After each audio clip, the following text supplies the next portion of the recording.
मैं आप सभी का आज के सेशन में आज हम कुछ महत्वपूर्ण इम्पोर्टेंट क्वेश्चन डिस्कस करने वाले हैं।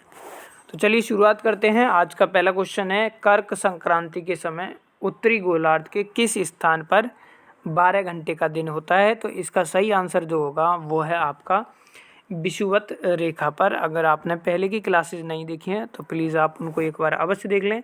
आज का दूसरा क्वेश्चन है जिसका आंसर आप स्क्रीन पर वैसे देख पा रहे हैं। आपको कोशिश करनी है कि क्या आप इन आंसर आपको पहले से पता था। अगर पता था तो वेल एंड गुड, अगर आपको नहीं पता है तो फिर ये आपको नोट डाउन ज़रूर कर लेना चाहिए। अंतर्राष्ट्रीय तिथि रेखाओं के सबसे निकट कौन सा जल मरुस्थल स्थित है? तो ये है आपका बेरिंग जलडमरू मध्य। ठीक है। नेक्स्ट है, यानी कि क्रस्ट में सर्वाधिक मात्रा में पाए जाने वाला रासायनिक तत्व कौन सा है? तो ये है आपका ऑक्सीजन। कितनी पाई जाती है? तो मात्रा भी यहाँ पर लिखी हुई है। नेक्स्ट है, यदि दो स्थानों की स्थिति में 90 डिग्री देशांतर का अंतर है तो उनके मध्य कितने घंटे का अंतर होगा? तो तब 6 घंटे का अंतर होगा। नेक्स्ट है, जब 822 पूर्व देशांतर पर मध्याह्न हो तब किस देशांतर रेखा पर सुबह के 6:30 बजे होंगे? तो 0 डिग्री देशांतर पर। नेक्स्ट है, भूमध्य रेखा, कर्क रेखा और मकर रेखा तीनों किस एक महाद्वीप से होकर गुजरती हैं? तो ये अफ्रीका महाद्वीप से होकर गुजरती हैं। नेक्स्ट है, पृथ्वी की उत्पत्ति गैसों और धूल के कणों से हुई है, यह किस विद्वान ने कहा है? तो ये ओ शिम्ड ने कहा है। नेक्स्ट है, पृथ्वी की आयु निर्धारित करने में किस विधि का प्रयोग किया जाता है? तो ये है आपकी यूरेनियम डेटिंग विधि। बहुत ही इम्पोर्टेंट क्वेश्चन है, इसको आप नोट डाउन कर लें। नेक्स्ट है, जीवाश्म साक्ष्यों के आधार पर पृथ्वी पर जीवन की उत्पत्ति कब मानी जाती है? तो लगभग 3.5 मिलियन वर्ष पूर्व। नेक्स्ट है, विश्व को कितने समय कटिबंधों में विभाजित किया गया है?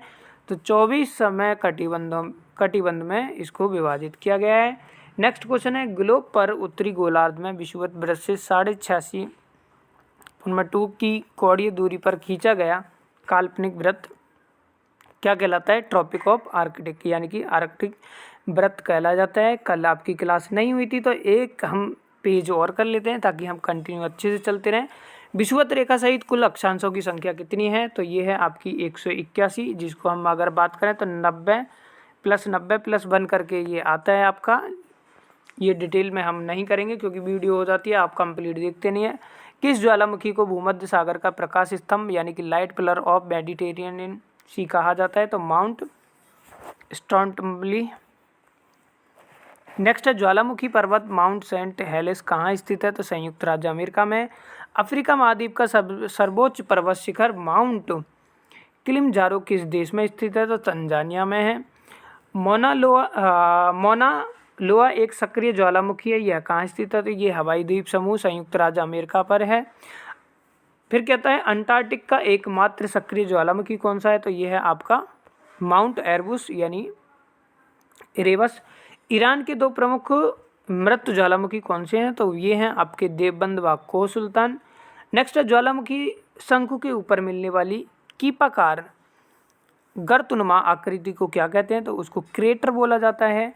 संयुक्त राज्य अमेरिका का रेनियर वुड व शास्ता किस ज्वालामुखी श्रेणी के उदाहरण हैं? तो ये है मिश्रित ज्वालामुखी शंकु के।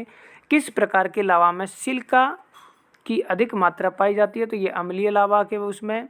नेक्स्ट है, अंडमान निकोबार के नारकोंडम द्वीप पर स्थित ज्वालामुखी किस प्रकार की ज्वालामुखी है? तो ये है आपकी शुष्क ज्वालामुखी। माउंट किलिमंजारो किस श्रेणी का ज्वालामुखी है? तो शांत ज्वालामुखी का। विश्व का सबसे ऊंचा सक्रिय ज्वालामुखी कौन सा है?